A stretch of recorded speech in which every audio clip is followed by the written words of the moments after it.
नमस्कार, डिवाइन देवी में आपका स्वागत है। मेरा नाम है दिवांगना और आज हम श्राद्ध कर्म के बारे में और गया श्राद्ध के बारे में जानेंगे। श्राद्ध सनातन धर्म में किया जाने वाला एक कर्म है जो पितरों के प्रति श्रद्धा और कृतज्ञता अभिव्यक्त करने के लिए तथा उनको याद करने के निमित्त किया जाता है। श्राद्ध क्या है? श्राद्ध पितरों के लिए श्रद्धा से किए गए मुक्ति कर्मों को ही श्राद्ध कहते हैं। पितृ पक्ष में पूर्वजों की आत्मा की शांति के लिए श्राद्ध और पिंडदान किया जाता है। यूँ तो पिंडदान देश की कई जगह किया जाता है, लेकिन कुछ खास जगह है जहाँ श्राद्ध करने से पितरों की आत्माओं को बेहद शांति मिलती है। ऐसा ही एक स्थान है गया। गया भारत की बिहार राज्य के गया जिले में स्थित एक नगर है। यह जिले का मुख्यालय और बिहार का दूसरा सबसे बड़ा शहर है। यह शहर अति प्राचीन है। इसका उल्लेख रामायण और महाभारत में मिलता है।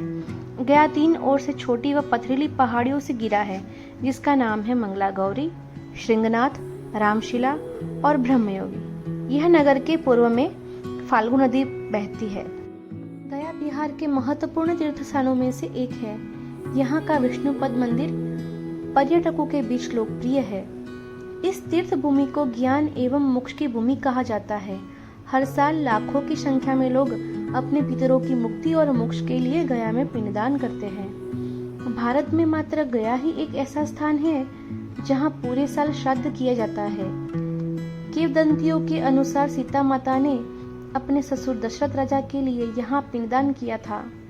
वनवास के दौरान राम लक्ष्मण जब पिंडदान की सामग्री जुटाते देर लगी, तब राजा दशरथ ने पिंडदान के लिए हाथ आगे बढ़ाए। तब सीता जी ने रेत के पिंड का दान दिया था। जब राम सामग्री लेके वापस आए, तब सीता जी ने उनको पूरी कहानी सुनाई। तब इस बात की गवाही के लिए सीता जी ने फाल्गु नदी, ब्राह्मण, गाय, तुलसी का पौधा और अक्षय वट की पेशकश की। उन सभी में से सिर्फ अक्षय वट ने ही सत्य बताया, बाकी सब ने सत्य नहीं कहा।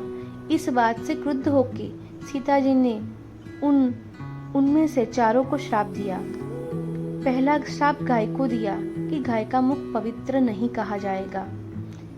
दूसरा श्राप गया के ब्राह्मणों को दिया कि गया के ब्राह्मणों को कितनी भी दीक्षा दी जाएगी, लेकिन वे संतुष्ट नहीं होंगे। तीसरा श्राप तुलसी के पौधे को दिया कि गया में तुलसी के पौधे नहीं लगेंगे। चौथा श्राप फल्गु नदी को दिया कि फल्गु नदी का पानी का स्तर ज्यादा नहीं होगा। और अंत में अक्षय वट को अनंत आशीर्वाद दिया कि जो गया में अक्षय वट में पिंडदान करेगा, उनके पितरों को अक्षय पुण्य की प्राप्ति होगी। गया का नाम गयासुर राक्षस के नाम पे आधारित है। गयासुर नाम के असुर ने कठिन तपस्या कर ब्रह्मा जी से वरदान मांगा था कि उसका शरीर देवताओं की तरह पवित्र हो जाए। लोग उसके दर्शन मात्र से पाप मुक्त हो जाए। इस वरदान के चलते लोग भय मुक्त होकर पाप करने लगे और गयासुर के दर्शन से फिर से पाप मुक्त हो जाने लगे। देवताओं ने युक्ति से गयासुर को अपना शरीर देवताओं के यज्ञ के लिए देने का दान मांगा। जब गयासुर लेटा तो उसका शरीर 5 कोस में फैल गया। वही भूमि को गया के नाम से जाना जाता है। यह दान के बाद गयासुर ने देवताओं से वरदान मांगा कि यह तीर्थ सभी लोगों को तारने वाला बना रहे। तब से यह स्थान अति पवित्र है तथा श्राद्ध कर्म कर मुक्ति का स्थान बन गया। बिहार के गया में घूमने के प्रसिद्ध स्थान, पहला है अक्षय वट। यह वही वट वृक्ष है जिसे सीता माता ने अमर होने का वरदान दिया था। यह प्रसिद्ध वट वृक्ष विष्णुपद मंदिर के समीप में स्थित है। दूसरा और अति महत्वपूर्ण स्थान है विष्णुपद मंदिर। यह मंदिर में भगवान विष्णु के चरण चिन्ह ऋषि मरीचि की पत्नी माता धर्मवत्ता की शिला पर स्थित है। धर्मपुरी से धर्मवत्ता शिला को लाया गया था, जिसे गयासुर पर रख के भगवान विष्णु ने अपने पैरों से दबाया। विश्व में एक यही मंदिर है जहाँ विष्णु के चरणों का साक्षात हम दर्शन कर सकते हैं। यह मंदिर के शीर्ष पर 50 किलो सोने का बना कलश है और 50 किलो सोने की ध्वजा लगी हुई है। गर्भगृह में 50 किलो चांदी का छत्र और 50 किलो चांदी का अष्टदल है, जिसके अंदर विष्णु भगवान के चरण पादुका स्थित है। भगवान विष्णु के चरण की लंबाई 40 सेंटीमीटर है। तीसरा, रामशिला पहाड़ी। गया के दक्षिण पूर्व में स्थित रामशिला की पहाड़ी पर भगवान राम ने पिंड चढ़ाया था। पहाड़ की चोटी पर स्थित मंदिर, जिसे रामेश्वर या पातालेश्वर मंदिर कहा जाता है। चौथा स्थान है प्रेतशिला पहाड़ी। यह स्थान रामशिला से 10 किलोमीटर दूर है। पहाड़ी के नीचे एक ब्रह्म कुंड है। इस तालाब में स्नान करने के बाद लोग पिंडदान करते हैं। पांचवा स्थान है सीता कुंड। विष्णुपाद मंदिर के विपरीत दिशा में सीता कुंड फाल्गु नदी के दूसरे तट पर स्थित है, जहां पर सीता जी ने दशरथ राजा को पिंडदान दिया था। छठा स्थान है मंगला गौरी शक्तिपीठ। 51 शक्तिपीठों में से एक शक्तिपीठ बिहार के गया में भी स्थित है। यह जो मंदिर है उसको मंगला गौरी मंदिर कहा जाता है।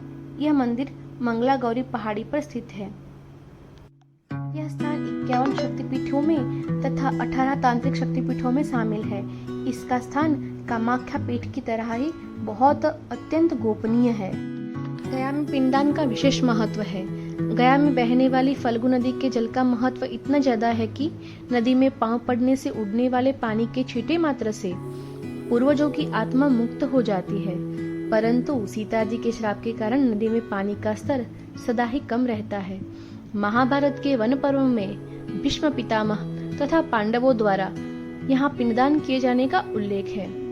एवं मौर्य काल तथा गुप्त काल के राजाओं ने और अध्यात्म युग के रामकृष्ण परमहंस तथा चैतन्य महाप्रभु जैसे महापुरुषों ने भी फल्गु नदी में श्राद्ध कर्म तथा तर्पण कर्म किया था।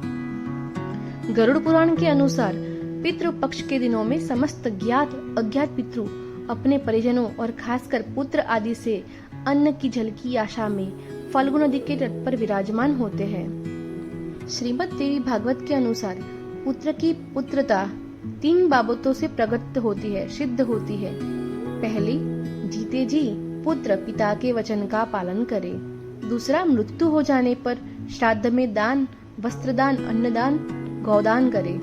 और तीसरा, गया में पिंडदान करे।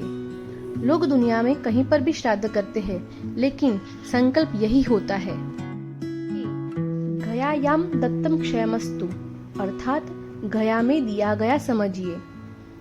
तो आज गया के बारे में हमने जाना, वो आपको कैसा लगा उसकी कमेंट करें। पसंद आए तो लाइक, शेयर, सब्सक्राइब करें। अगली बार इसी ही किसी रोचक धार्मिक क्षेत्र की जानकारी लेके फिर से मैं उपस्थित होंगी डिवाइन देवी पे। तब तक के लिए नमस्कार।